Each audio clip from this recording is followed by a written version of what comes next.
Bismillahirrahmanirrahim. Assalamualaikum warahmatullahi wabarakatuh. Alhamdulillahirrabbilalamin. Wassalatu wassalamu ala ashrafil anbiya'i wal mursalin Sayyidina Muhammadin wa ala alihi wa sahbihi ajma'in, amma ba'du. Sahabat beriman yang dirahmati Allah, syukur alhamdulillah kita bertemu lagi di channel ini. Pada kesempatan yang berbahagia ini, mari sejenak kita luangkan waktu kita untuk bersama-sama menyimak tausiah yang sangat luar biasa dari guru kita. Tentunya banyak sekali ilmu, hikmah, dan manfaat yang bisa kita jadikan pelajaran dalam kehidupan kita sehari-hari. Penasaran siapa beliau? Mari kita simak bersama. Selamat mendengarkan. Nah, ruh itu ya bahasa yang ada ketika kita masih hidup. Ketika sudah mati, ruhnya, istilah ruh nggak ada lagi kalau sudah pulang ke asalnya. Istilah tetes itu hanya ada ketika dia terpisah dari laut. Kalau sudah kembali ke laut nggak ada tetes. Semua tetes itu membangun gelombang, membangun laut. Disebutnya juga samudra, bukan tetes lagi. Gitu. Paham ya? Nah, ruh itu wujudnya apa? Nah, ternyata di Quran, nanti sebentar lagi saya tunjukkan. Ternyata saking Allah itu ingin dikenal, maka ruh itu oleh Allah diwujudkan. Dalam bentuk apa? Dalam bentuk nur. Itu nanti ada ayatnya. Saking ingin dikenal, maka ruh itu diwujudkan dalam bentuk nur. Kenapa? Ruh itu energi. Energi yang gampang disaksikan, ya nur, cahaya. Betul apa tidak? Coba, ada yang bisa melihat energi nggak di kabel listrik itu? Ada yang bisa melihat energi nggak di kabel listrik? Nggak ada. Tapi untuk tahu bahwa di kabel listrik ada energi, alirkan energinya ke lampu. Begitu lampu bercahaya, oh ada listrik gitu. Paham ya? Ini fisika biasa buat SD. Ya.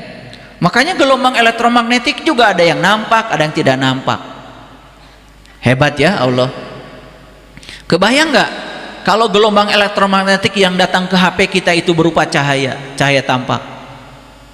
Ya, kebayang ya?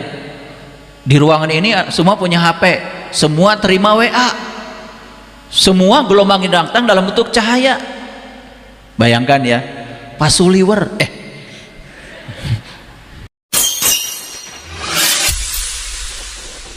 Sesungguhnya awal agama itu adalah makrifatullah, mengenal Allah. Yakin kita semua di hari baru ini, kesadaran kita, kesadaran baru, energi kita, energi baru. Kita lebih bercahaya, lebih sadar, lebih hadir, sehingga kita menjadi sumber cinta, sumber sukacita bagi semua makhluk, baik yang kelihatan maupun yang tidak kelihatan, di setiap ruang dan waktu, di semua tingkatan. Yakinkan kita menjadi rahmat bagi semesta alam. Siapapun itu, tidak boleh lagi ada orang yang terluka oleh tindakan kita. Tidak boleh lagi ada makhluk sekecil apapun yang terbunuh oleh tangan kita. Tidak boleh lagi ada orang yang berkurang kebahagiaannya bertemu kita. Selalu mengamalkan mantra dari saya. Kapanpun, dimanapun saya berada, saya bertemu dengan siapapun, saya akan melakukan kebaikan tanpa pamrih. Mantra itu akan mendorong kita untuk selalu sadar bahwa kita hidup di dunia ini bukan untuk diri sendiri. Kita datang ke dunia ini untuk orang lain. Karena tidak ada satupun yang kita butuhkan dalam hidup dihasilkan oleh kita sendiri. Kalau kita mau jujur, dari tadi sejak bangun tidur sampai sekarang, banyak sekali karya orang lain yang kita gunakan. Kita makan telur sarapan pagi bukan hasil ternak sendiri. Kita makan nasi tadi pagi bukan hasil tanam sendiri. Kita makan roti bukan hasil karya sendiri. Betapa bergantungnya kita kepada orang lain. Sadar bahwa kita punya utang kebaikan. Jadi orang yang bodoh itu tidak pernah sadar begitu banyak kebaikan yang dia terima. Malah dia tidak pernah berterima kasih dan mengingat orang-orang yang melakukan kebaikan itu kepada dirinya. Sikat gigi yang kita pakai tadi pagi bukan karya kita. Pasta gigi yang kita pakai tadi pagi bukan karya kita. Bahkan sisir aja yang remeh-temeh yang kita pakai tadi pagi bukan karya kita. Cermin yang kita pakai untuk berdandan bukan karya kita. Coba di rumah kita yang karya kita apa? Semua karya orang lain. Harusnya orang yang sadar setiap melihat karya orang lain yang digunakan oleh dirinya selalu berterima kasih. Mau pakai mobil, hadiahkan Al-Fatihah buat semua orang yang telah berjasa menciptakan mobil itu. Mau pakai HP, hadiahkan Al-Fatihah coba pada orang-orang yang telah melakukan riset semikonduktor selama puluhan tahun, bahkan ribuan tahun, sehingga sekarang kita bisa menikmati komunikasi nirkabel. Pernah gak begitu? Itu karena kita tidak sadar. Saya mau makan saja tidak pernah bisa makan kalau saya belum berterima kasih pada semua orang yang telah menghadirkan makanan itu kepada saya. Dan saya berjanji setelah makan saya akan mengembalikan semua kebaikan itu. Lewat siapa? Tentu saja karena saya tidak tahu yang menanam padi siapa, nyarinya susah. Ya sudah, saya berbuat kebaikan saja pada siapa saja orang yang bertemu saya. Sesederhana itu hidup. Kalau berkesadaran. Ulang-ulang mantra itu dalam diri sehingga hari kita itu menjadi hari yang mengesankan, hari yang dirindukan oleh banyak orang. Wajah kita selalu dirindukan kehadirannya. Kata-kata kita selalu menguatkan orang yang bertemu kita. Ada rezeki sedikit selalu dinikmati orang. Coba belajar seperti itu. Itulah semua pintu-pintu yang akan membuka keberlimpahan hidup. Sesederhana itu. Kita terlalu fokus pada kehidupan masa depan. Akhirat lagi, akhirat lagi. Padahal hidup itu di sini, saat ini, sekarang. Akhirat kita akan selamat kalau dunia kita selamat. Kalau kita selamat hari ini, besok nggak usah dipikirkan, pasti selamat. Dan besok ditentukan oleh saat ini. Kalau saat ini kita tidak berbuat apa-apa, selalu menunda-nunda, mau memberikan kebaikan pada orang aja menunda, nunggu sempurna, nunggu banyak dulu. Padahal kita bisa banyak dan berkelimpahan. Justru pada saat kita sulit, kita masih bisa memberikan kebaikan. Orang yang melakukan kebaikan karena berkelimpahan itu biasa. Tapi orang yang melakukan kebaikan padahal dianya sendiri sangat sulit, itu luar biasa. Justru ketika kita sedang kekurangan, coba berusaha melakukan kebaikan. Dan itu akan menjadi pintu berkah untuk membuka segala keberlimpahan. Jadi banyak dalam hidup ini yang namanya paradoks kehidupan. Kita melakukan yang sebaliknya. Ketika orang lain berbuat jahat sama kita, kita terus berbuat baik pada dia. Itu paradoks kehidupan. Dan itu yang akan membuka pintu berkah. Kalau kita berani untuk menjadi diri kita sendiri yang sesungguhnya. Para sahabat, alhamdulillah pagi ini kita diberi izin untuk belajar meneruskan kajian kita, belajar kesadaran, belajar hidup yang berkualitas, hidup yang penuh dengan keberlimpahan sukacita. Karena sejatinya manusia datang ke dunia ini bukan untuk menderita, bukan untuk susah. Kita datang ke dunia ini dikirim oleh Allah untuk bersenang-senang. Harusnya kehidupan kita itu ya berkelimpahan dan menakjubkan, karena semua bekal sudah Allah berikan kepada kita. Makanya kemarin hari Rabu di kajian Ngariksa saya memberikan kajian khusus, kajian saintifik ya, berbasis spiritual. Saya jelaskan menggunakan kaidah-kaidah hukum alam, hukum-hukum fisika walaupun yang sederhana, fisik for all, supaya bisa dimengerti oleh semua orang. Ternyata keberlimpahan itu bukan di luar. Keberlimpahan itu ada dalam diri kita sendiri. Ya, Sumber keberlimpahan itu ada di sini. Nah, selama ini kita selalu menganggap seolah-olah di sini nggak ada apa-apa. Jadi makanya kita terus mengejar, bukan menjadi. Cobalah belajar untuk menjadi, ya, bukan mengejar. Tidak usah menjadi, tidak usah mengejar kebahagiaan.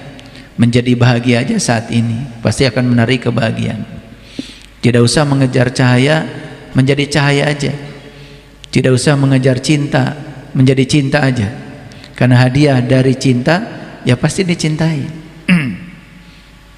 Oleh karena itu, mari kita bersyukur atas karunia Allah yang luar biasa.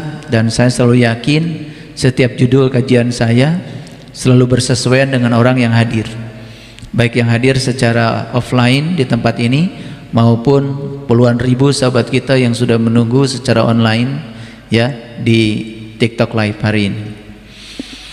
Oleh karena itu, mari kita puji Allah bersama-sama membaca hamdalah. Alhamdulillahirabbil alamin. Mari kita awali kajian kita hari ini bersama-sama terus merasakan kehadiran ilahi dalam diri. Dia nyata dalam diri kita. Allah itu tidak gaib. Dia nyata, tidak pernah tidur, tidak pernah kantuk. Dia selalu bersamai kita. Wujud nyatanya dalam diri kita adalah nafas yang mengalir masuk keluar terus menerus. Dan itulah kemewahan yang kita miliki. Ketika kita berhenti bernafas, apapun yang disebut milik kita, yang kita banggakan, berpindah tangan dalam sekejap kepada tangan orang lain. Tapi berapa banyak orang yang sadar kalau nafas itu sendirilah sebetulnya sumber dari keberlimpahan itu.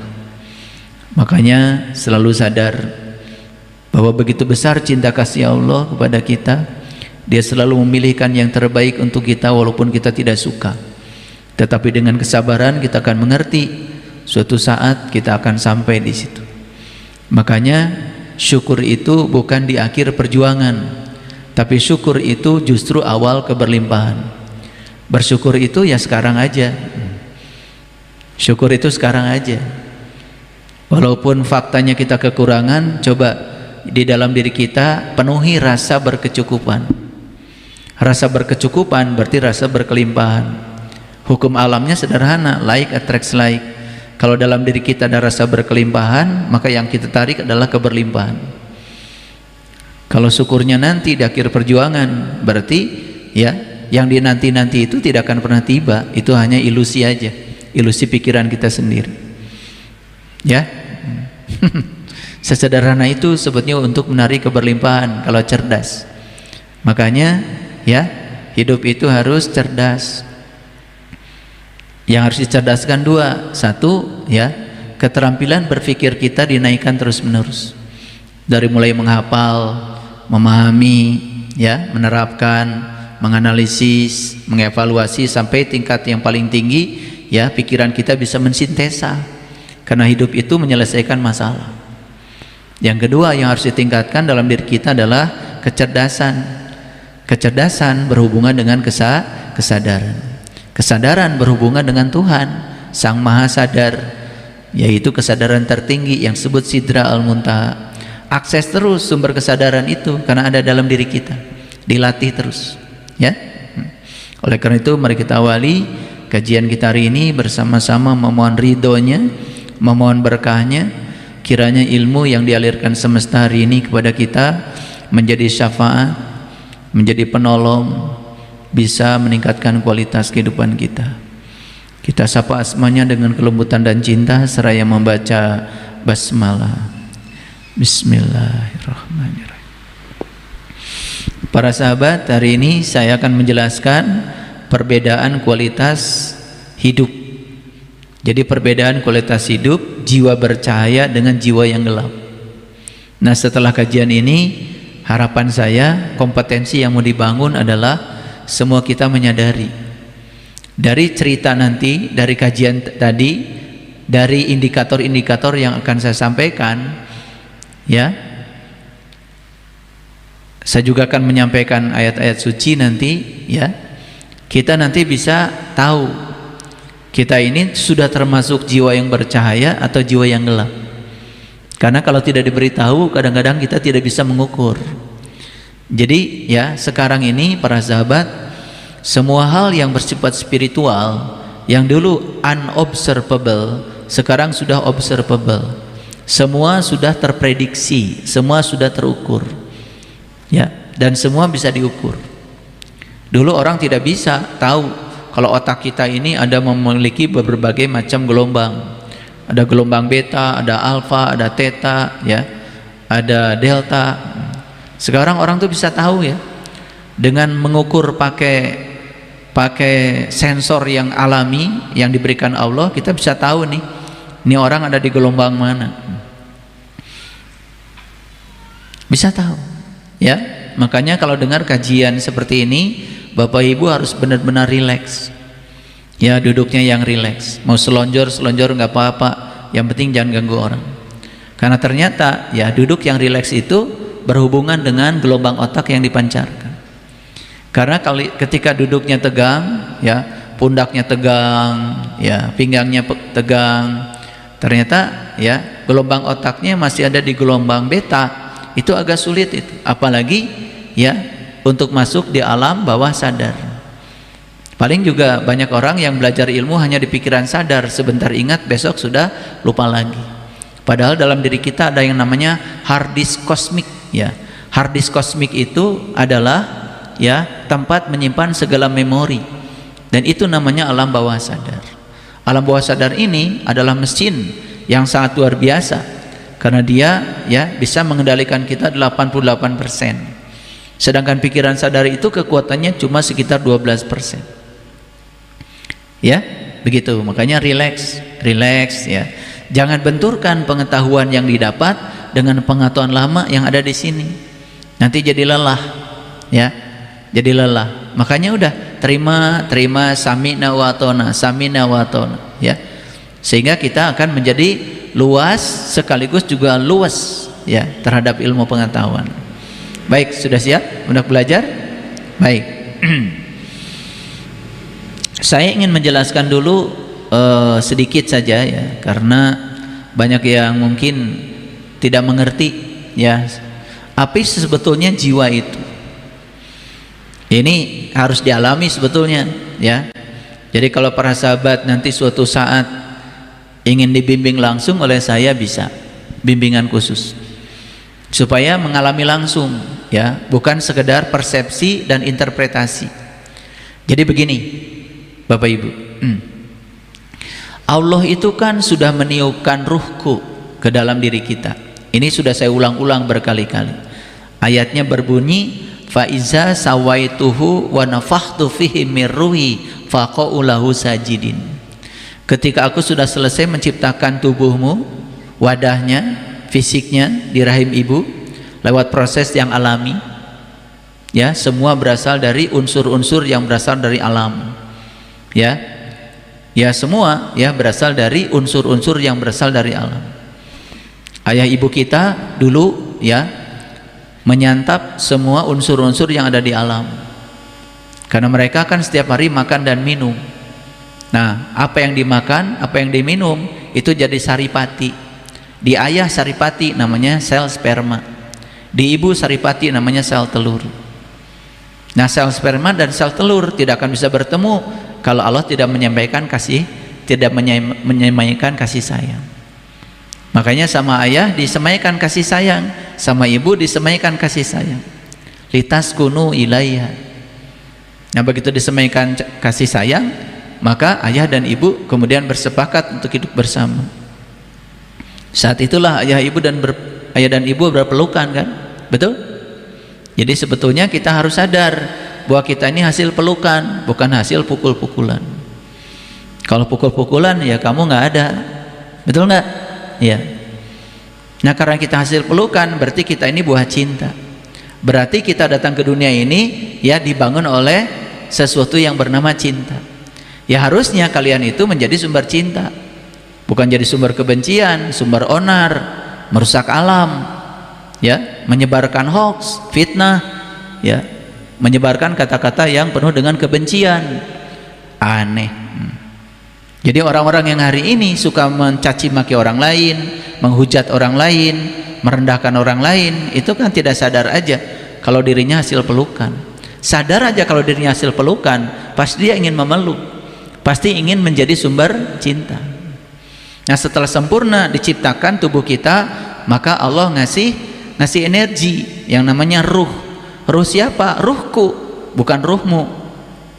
Tidak ada di Quran Allah meniupkan ruh siapa, nggak ada. Yang ada adalah ruhku, ya. Faiza sawaituhu wa nafakhtu fihi mir ruhi, yang ditiupkan tuh mir ruhi, ruhku. Jadi yang ditiupkan ke dalam diri kita itu bukan ruhmu, ruhnya Allah. Maka istilah ruh itu ada ketika kita masih hidup, ya. Ketika kita sudah mati, ya, ruhku yang ditiupkan itu ya kembali lagi ke asalnya.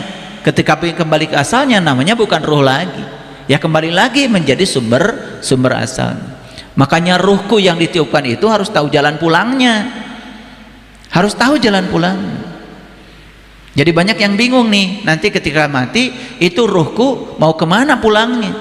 Makanya harus meneratas jalan dari sekarang, supaya saat mati datang kita bisa tahu jalan pulang, ya. Saya mau udah tahu jalan pulang, tiap hari jalan-jalan ke sana, bukan tiap hari lagi, tiap saat. Nah, dalam bahasa leluhur kita di Tanah Parahiang itu yang sebut nganjang ke Pageto.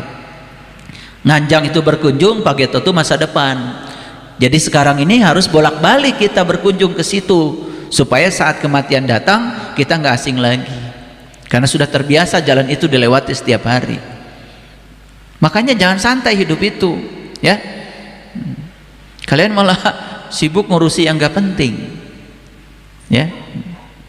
Ngumpulkan bekal, gimana? Hidup itu bukan, ya, mengumpulkan bekal untuk bekal pulang, bukan. Pulang mah nggak usah bawa apa-apa, justru harus meninggalkan bekal sama yang hidup. Jangan bodoh hidup, ya. Kalau mau menabung, menabung saja, jangan dihabiskan, supaya jadi bekal. Buat siapa? Bukan buat kamu. Kamu mati nggak bawa apa-apa. Nggak ada orang mati bawa deposito.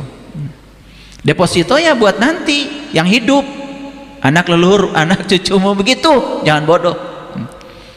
Jadi sebetulnya mati itu tidak usah bawa apa-apa, bukan membawa kebaikan. Mati itu meninggalkan kebaikan, tinggalkan kebaikan sebanyak-banyaknya, tinggalkan kesan sebanyak-banyaknya, sehingga ketika kamu mati nanti itu ditangisi banyak orang. Harus terbalik, dulu datang ke dunia menangis, nanti kalian pulang dari dunia senyum, biarkan orang lain yang menangis. Gitu harus dibalik. Dulu datang ke dunia kita menangis, ayah ibu kita tersenyum. Nah, kita balik nanti harus diubah, biarkan orang lain yang menangis, kita yang senyum, karena sudah berhasil meninggalkan banyak kebaikan di dalam kehidupan ini.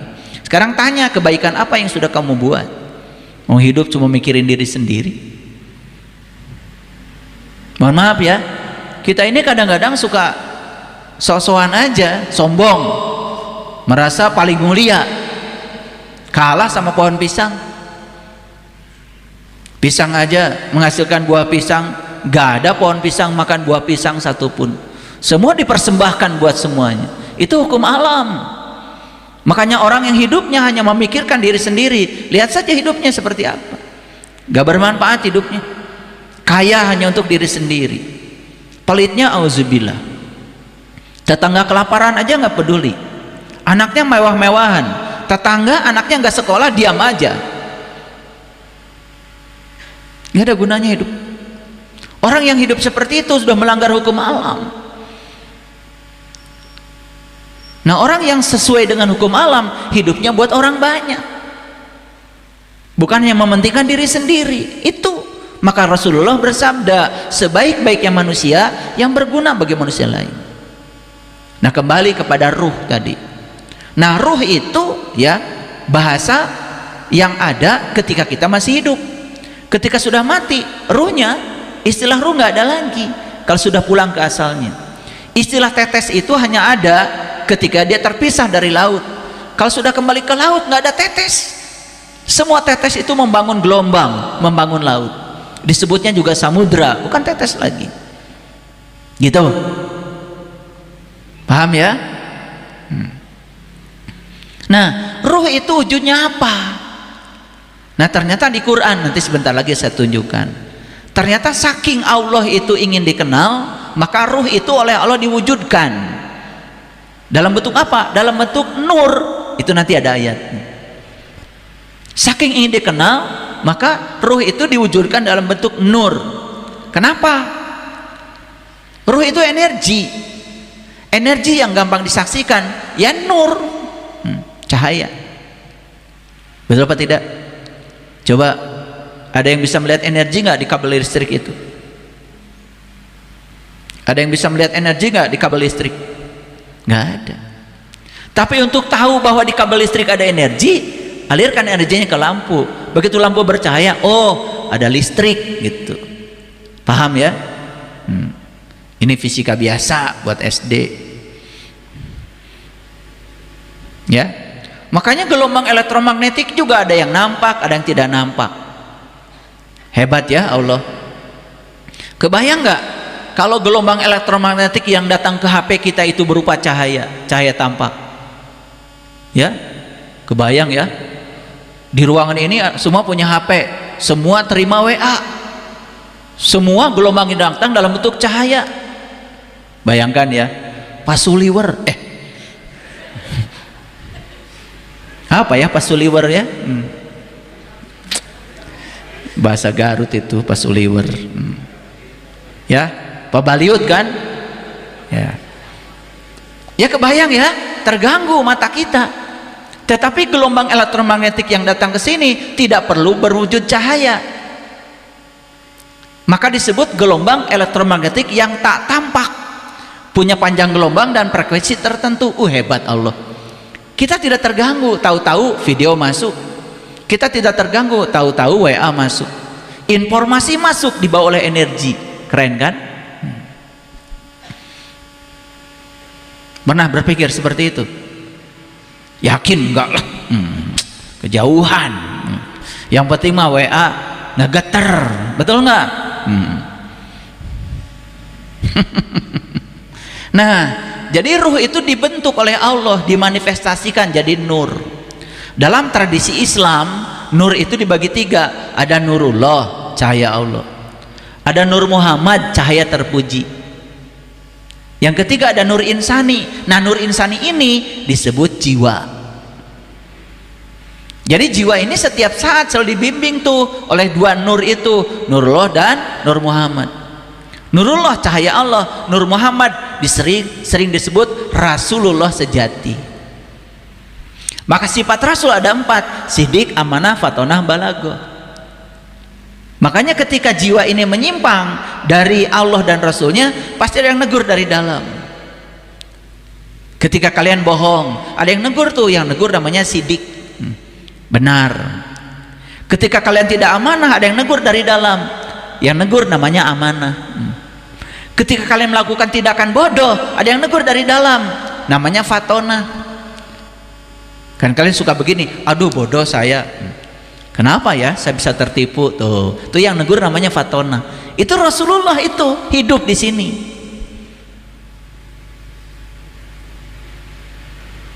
Jadi Rasulullah itu ada, hidup abadi di sini. Rasulullah yang sejati, yang hakikat. Ketika kalian tidak menyampaikan sesuatu, nggak tabligh, semua aja dikup sendiri, hanya untuk diri sendiri. Ada yang negur dari dalam, bagikan atuh, tabligh namanya. Suka ada yang negur dari dalam, dia dengar nggak? Tak. Rajin baca sholawat, padahal di sini sholawat itu sudah ada. Sholawat itu artinya terhubung, hubungkan dengan sidik, dengan fatonah, dengan amanah, dengan balaghah. Kamu kan selamat. Mau ngambil hak orang, ada yang ngintipin dari dalam, nggak boleh, kata sidik, bukan milik kamu itu. Ya nggak jadi itu, ya ngambil punya hak orang. Kamu selamat, nggak masuk penjara. Yang melanggar Allah dan Rasulnya, ya pasti celaka. Bukan dicelakakan oleh Allah dan Rasulnya, dia celaka oleh perbuatannya sendiri. Gitu. Semua udah di sini kok hidup, ya. Hidup. Belajar agama itu nggak usah jauh-jauh, nggak usah pergi ke Afrika. Di sini kok. Banyak yang jauh-jauh belajar agama tetap bohong. Ada juga yang tetap menipu rakyat, pakai topeng-topeng aja, seolah-olah dia orang suci gitu, pakai gelar itu, gelar ini. Itu topeng semua tuh, topeng sosial namanya. Orang yang suka pakai topeng jelas ada kekurangan dalam dirinya, betul nggak? Iya. Mau nggak tingali tak? Pengen terlihat sempurna maka pakai topeng. Kalian juga suka pakai topeng. Ada jerawat kecil aja, ditamal terus supaya dibilang oleh orang lain bahwa saya wajahnya mulus. Ripuh hirup gitu. Betul nggak? Ya. Udah jerawatnya ngejendol, betul nggak? Ya tamalannya gede, jadi bedaknya tebal.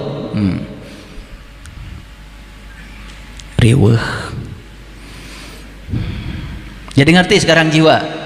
Jadi jiwa itu sebenarnya bagian dari ruh, yaitu nur yang ketiga, itu disebut jiwa. Nah jiwa inilah oleh Quran disebut anfus, disebut diri sejati. Nah si diri sejati ini nggak boleh keluar tuh dari Allah dan Rasulnya. Kalau si diri sejati ini selalu taat pada Allah dan Rasulnya dalam diri, disebut saja jiwa yang bercahaya. Kalau dia sering menyimpang dari Allah dan Rasulnya, disebut jiwa yang gelap gitu. Jadi ngerti judulnya dulu, ya. Jadi saya agak lama kadang-kadang menjelaskan judul, ya. Kadang-kadang baca judulnya nggak ngerti, makanya satu-satu. Jadi ulangi ya. Ketika jiwa ini sering komunikasi dengan Allah dan Rasulnya, samina wa atona. Ingat ya, samina wa atona itu bukan kepada manusia. Ini kadang-kadang kan dipelintir, punya guru. Gurunya tukang kawin. Si murid ini karena samina wa ta'na ngiluan tah, kawin deui da guruna ge tukang kawin. Disebut samina wa ta'na. Ini masalah, ya. Ulangi, saya ingin sampaikan pada kalian semua supaya cerdas. Samina wa ta'na bukan kepada manusia. Samina wa ta'na itu kepada Allah dan Rasulnya. Udah nggak akan salah lah kalau samina wa ta'na ke dalam. Pasti kalian selamat. Jadi bukan pada manusia. Kan ada itu, saya kan guru kamu, mulai sekarang kamu harus sami'na wa ta'na. Udah.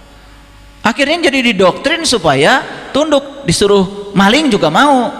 Nah itu yang kacau balau. Disuruh menebarkan kebencian mau. Ulangi ya, sami'na wa ta'na pada siapa? Nah, jiwa yang samina wa ta'na pada Allah dan Rasulnya disebut jiwa yang bercahaya. Nah yang tidak samina wa ta'na pada Allah dan Rasulnya, itulah jiwa yang gelap. Nah sekarang kita cek, apakah jiwa kita bercahaya atau gelap? Udah berani? Udah berani?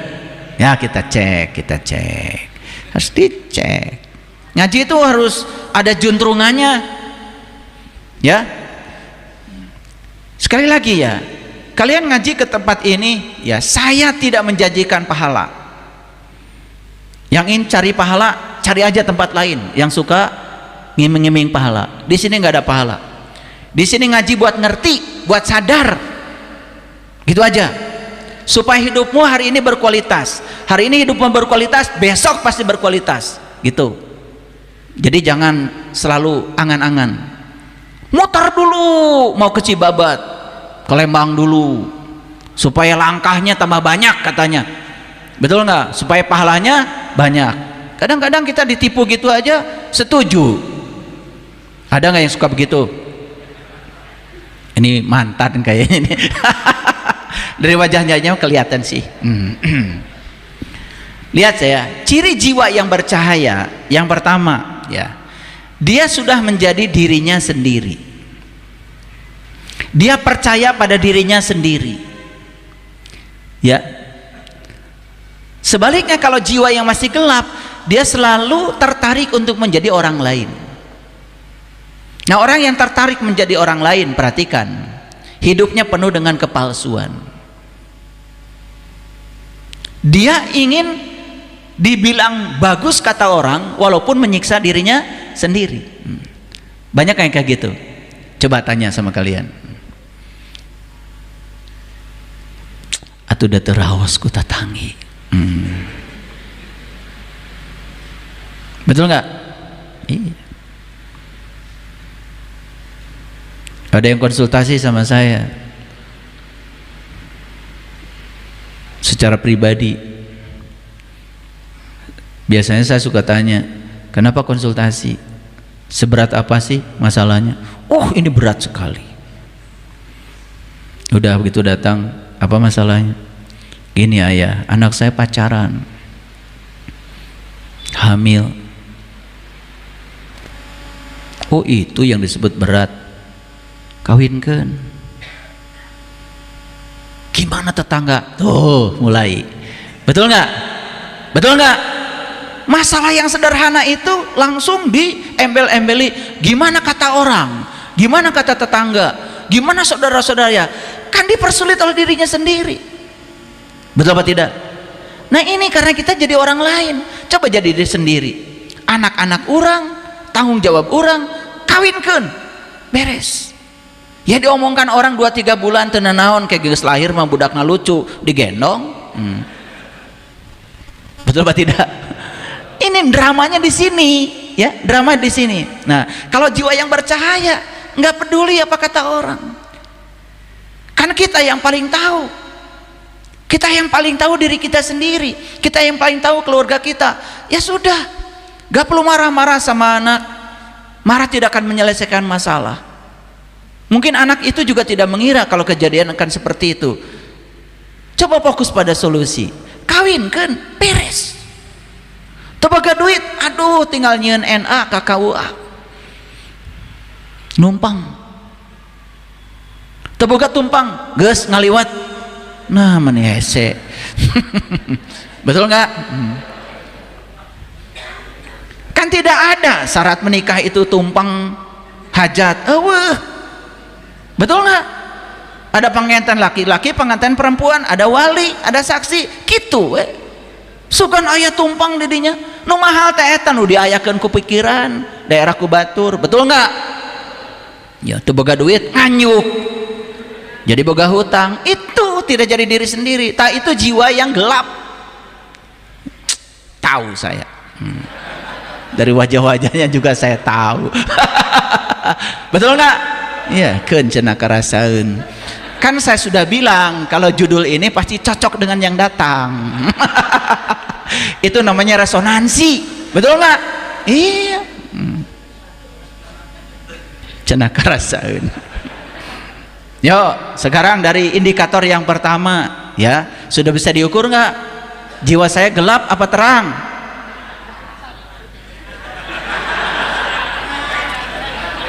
Tah, nu seri pangtarik teh poek sebetulnya mah. Betul nggak? Iya. Mau menjawab malu, geus we seri pangtarik mah. Saya tahu itu sedang mentertawakan dirinya sendiri sebetulnya. Eta teh urang pisan gitu. Paham ya? Gitu. Itu yang pertama. Paham ya? Jadi kadang-kadang masalah kita jadi melebar karena kita terlalu mengikuti apa kata pikiran. Betul nggak? Padahal kesadaran mah sudah ngasih solusi. Udah, ya, itu anakmu, ya, baik buruk juga anakmu.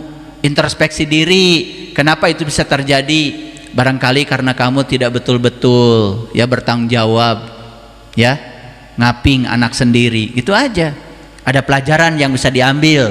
Tidak usah menggugat kenapa ini terjadi. Sudah, ya, saya yakin di balik kejadian ini ada pesan semesta buat kebaikan saya dan keluarga. Gitu aja. Diomongkan batur, antep we engke ge capeun. Betul? Gitu. Jangan selalu hidup itu ingin memuaskan semua orang. Capek. Kalau kajian saya nih, ada yang bilang, "Oh, bagus. Saya bisa sadar." Ada juga yang bilang sesat. Alhamdulillah. Saya kan sudah belajar, saya harus bisa menerima yang pro juga yang kontra. Liar itu kalau saya hanya menerima yang pro, tidak siap yang kontra. Karena pro dan kontra itu dualitas. Dualitas itu hukum alam. Sudah terima aja dua-duanya. Karena kita juga tidak bisa terima uang muka atas, muka bawah tidak terima. Mual payu. Betul nggak? Gitu hidup mas sederhana ya. Ini listrik kan bisa nyala karena ada positif dan negatif. Nggak mau negatif, pengen positifnya aja. Mual urung listrik nah. Betul? Jadi memang alam semesta diciptakan oleh positif dan negatif. Tugas kita apa? Terima dua-duanya. Nah, saya kasih tahu, orang yang bercahaya dia ya bukan melihat kehidupan, tapi dia punya cara melihat kehidupan. Tapi orang yang gelap dia hanya melihat kehidupan, tidak punya cara melihat kehidupan. Itu yang buat dia semakin gelap. Tapi kalau kita punya cara melihat kehidupan, sebetulnya masalah kita bukan di kehidupannya, di cara kita melihat. Kalau cara melihatnya baik-baik saja nggak ada masalah. Ya. Sekencang apapun badai di luar, kalau kita bisa menenangkan batin kita, itu pilihan. Tidak mempengaruhi kita kok. Nggak mempengaruhi. Tenang aja. Semua juga baik. Kalau semua orang setuju kepada kita, itu juga tidak baik kita jadi sombong. Ada yang tidak setuju kan kita jadi mawas diri. Betul nggak? Apa yang salah? Yang salah itu cara melihat, bukan yang dilihat. Sekali lagi, kalian terlalu fokus pada yang dilihat, tidak punya cara melihat. Orang yang jiwanya sudah bercahaya punya cara melihat yang menenangkan. Tapi orang yang gelap jiwanya, dia hanya fokus pada yang dilihat, lalu terjebak benar salah, baik buruk, maka sikapnya selalu buruk. Yang kedua, ya, ciri jiwa yang bercahaya tidak perlu validasi eksternal. Sudah tidak butuh lagi ya apa kata orang tentang diri saya, karena yang tahu kebenaran diri kita sendiri. Antep we batur mah teu apaleun. Mereka itu bukan sedang ya membicarakan kebenaran, sedang membicarakan pandangan dia terhadap kita. Itu bukan kebenaran, persepsi, prasangka, interpretasi. Kenapa kita jadi hancur? Betul nggak? Karena yang tahu kita sendiri. Orang lain yang meraba-raba kita dari luar, biarkan saja. Nah, orang yang sudah bercahaya jiwanya sudah teteg, mantap. Istilah leluhur saya itu sudah waras raga, sudah waluya raga, sudah waluya basa, sudah waluya rasa, sudah waluya budi, sudah waluya lampah. Maka disebut pancawaluya. Makanya orang yang sudah memiliki pancawaluya selamat hidupnya. Pertama waluya, waluyo itu artinya selamat. Waluya raga, raganya sehat. Waluya basa, basa yang keluar itu dari pikiran, karena pikiran yang sudah sehat, yang keluar dari sini kata-kata yang menyenangkan, menyemangati. Nengok orang sakit yang waluya basa, gak apa-apa. Saya juga pernah sakit lebih dari itu, alhamdulillah. Allah yang Maha Penyembuh pasti akan memberikan kesembuhan pada saat. Menyemangati ya, insya Allah ibu bapak panjang umur. Ibu mengalongok ke rumah sakit, terdamang naon ibu mah, aduh tatangga abdi ke kamari persis kieu maot ibu. Geus tong ngalongok nu kitu mah geus teu mawana naon deui.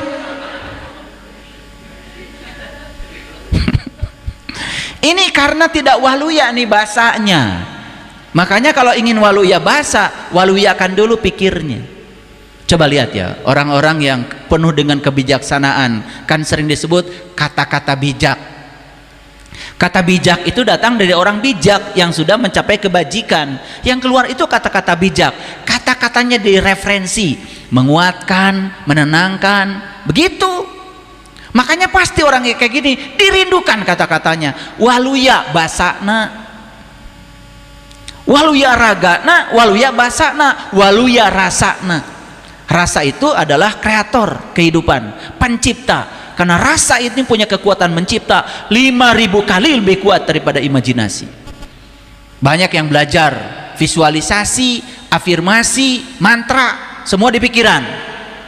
Kalau tidak diberi energi nih dari jantung, dari rasa, percuma. Makanya banyak yang mengajar seolah-olah dia sudah sukses, padahal dia sendiri masih bingung, tapi udah ngajar. Banyak yang kayak gitu sekarang itu, aneh-aneh aja. Bilang frekuensi, vibrasi, energi, ditanya frekuensi itu naon? Masya Allah, sangat luar biasa kajian yang sudah disampaikan oleh guru kita. Sahabat beriman yang dimuliakan Allah, tetaplah di channel ini karena kajian ini belum selesai. Tentu saja masih banyak lagi hal-hal menarik yang akan disampaikan oleh beliau. Tetaplah di channel ini dan mari kita lanjutkan kembali. Selamat mendengarkan. Ngerti. Tapi banyak pengikutnya yang kayak gitu, ya. Makanya segala sesuatu itu sebelum disampaikan pada orang lain diuji dulu, sampai terbukti. Udah terbukti sampaikan. Kajian-kajian saya seperti ini saya uji dulu, saya praktekkan bertahun-tahun. Setelah matang, teruji, ya, hipotesa saya benar, baru saya sampaikan. Paham ya? Jadi ciri yang kedua apa? Tidak perlu validasi eksternal. Paham?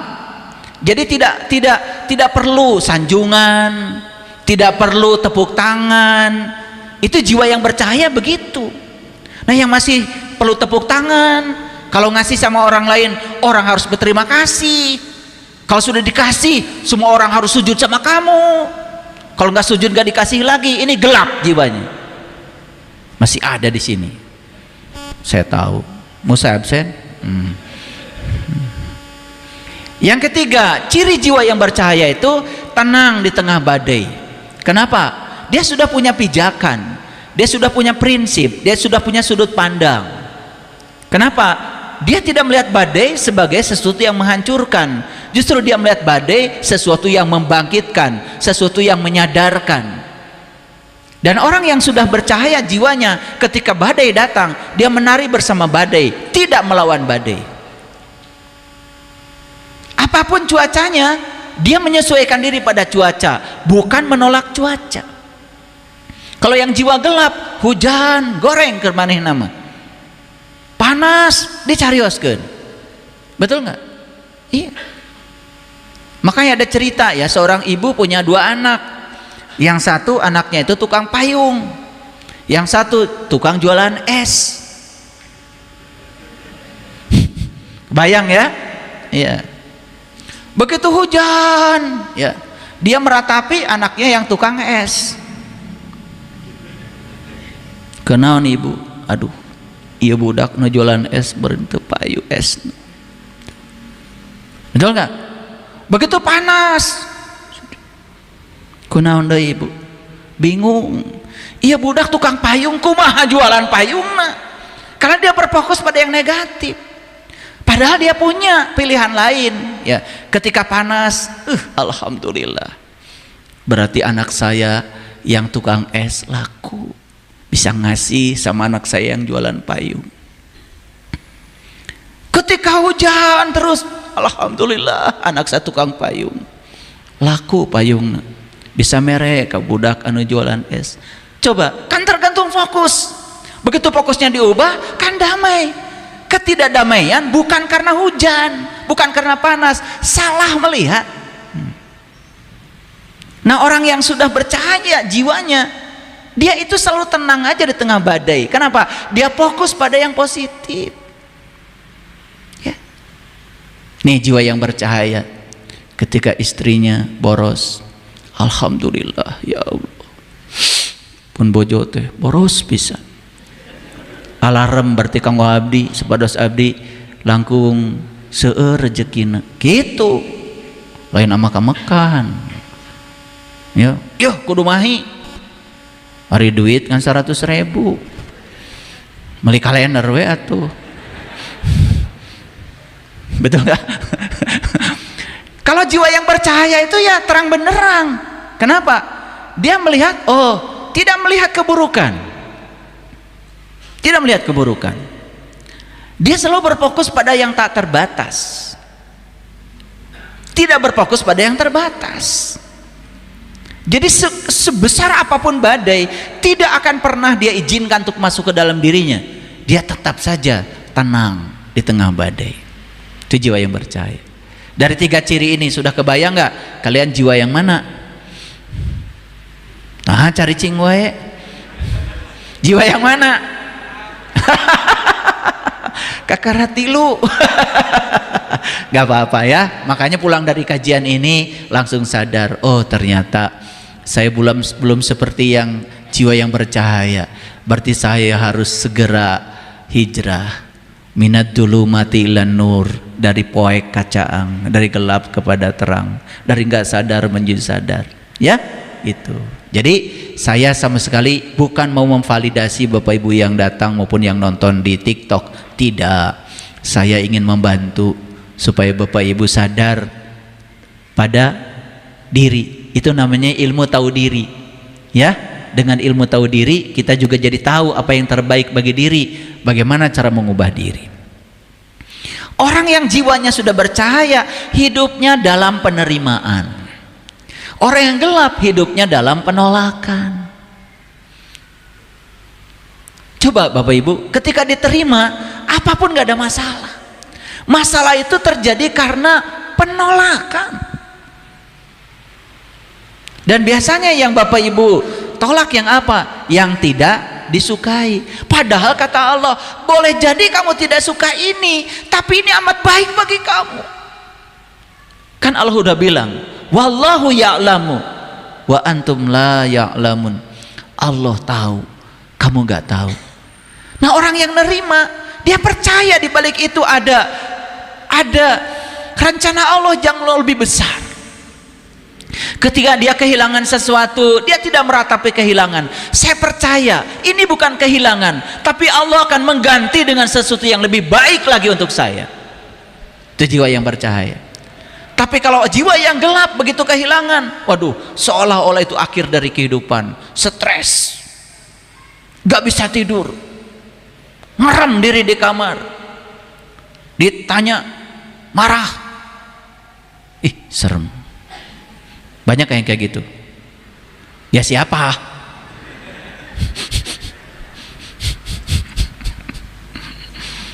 Hidup dalam penerimaan, apapun diterima.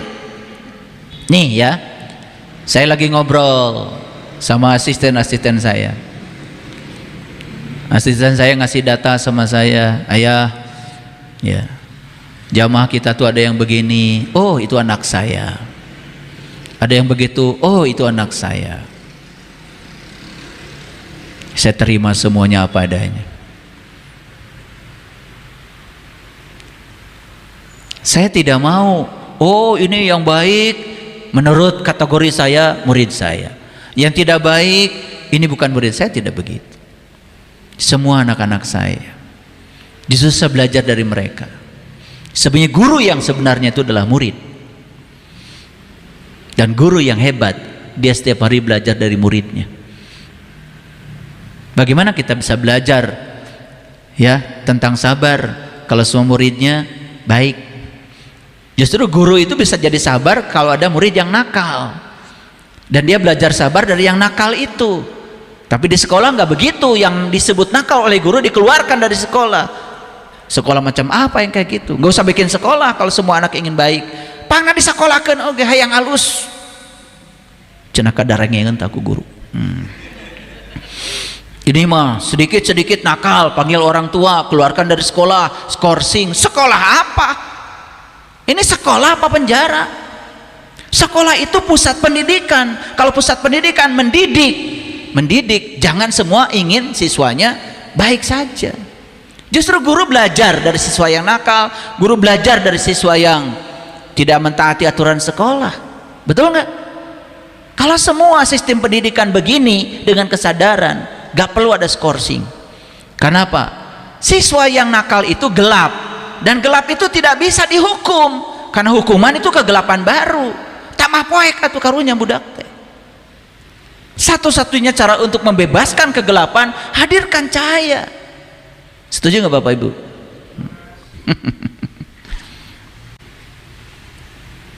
Jadi hidup dengan penerimaan. tidak ada penolakan.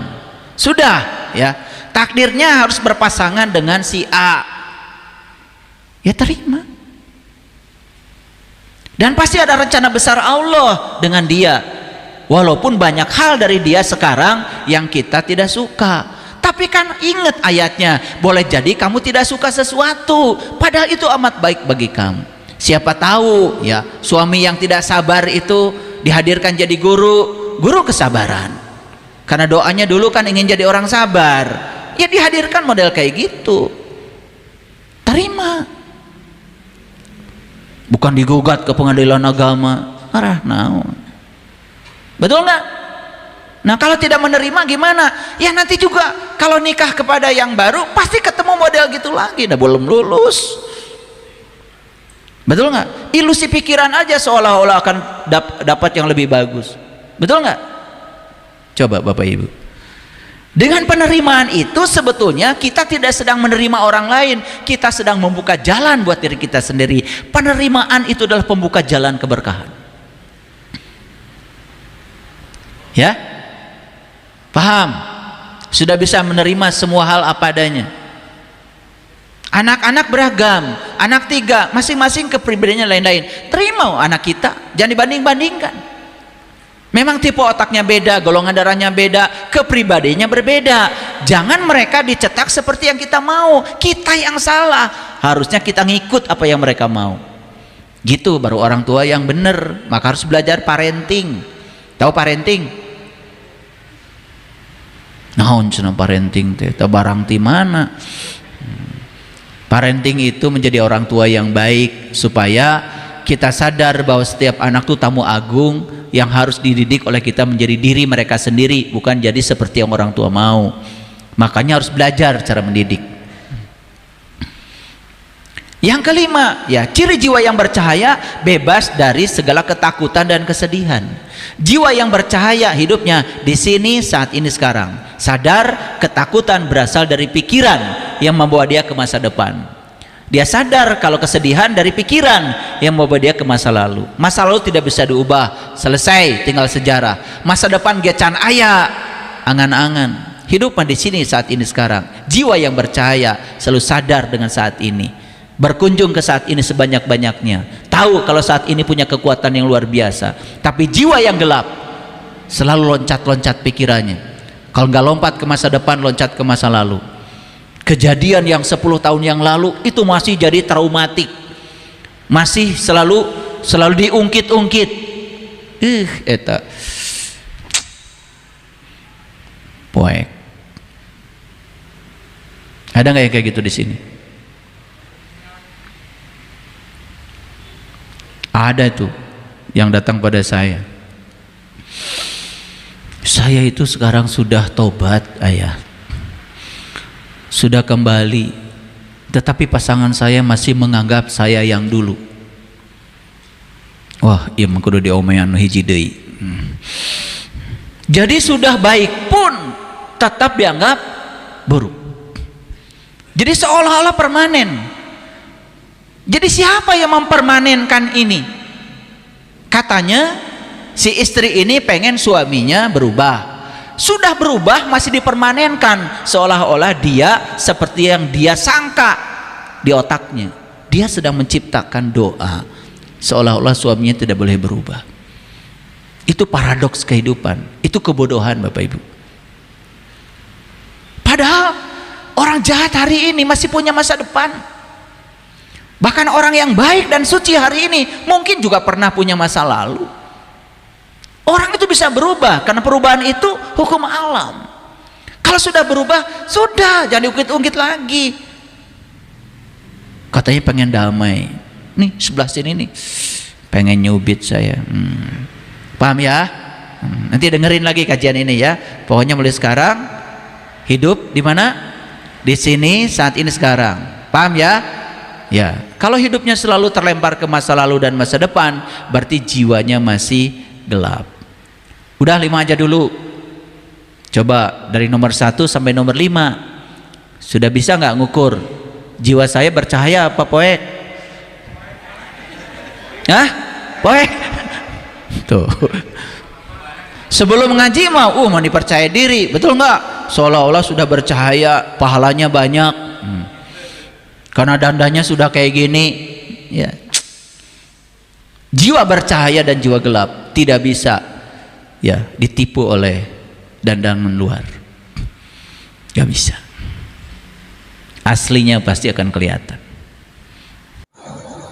Alhamdulillahirrabbilalamin. Demikianlah kajian penuh ilmu, hikmah, dan manfaat yang sudah kita dengarkan bersama dari guru kita. Semoga tausiah yang disampaikan oleh beliau menjadi ilmu yang bermanfaat dalam kehidupan kita sehari-hari. Sahabat beriman yang dimuliakan Allah, terima kasih banyak sudah menyimak kajian ini sampai selesai. Doa dan harapan saya, semoga sahabat semua selalu diberikan kesehatan, dimudahkan segala urusannya, dan dilancarkan rezekinya. Amin ya Rabbal Alamin. Demikian yang dapat saya bagikan, kurang lebihnya mohon maaf. Sampai bertemu lagi di kajian berikutnya. Wabillahi taufiq wal hidayah.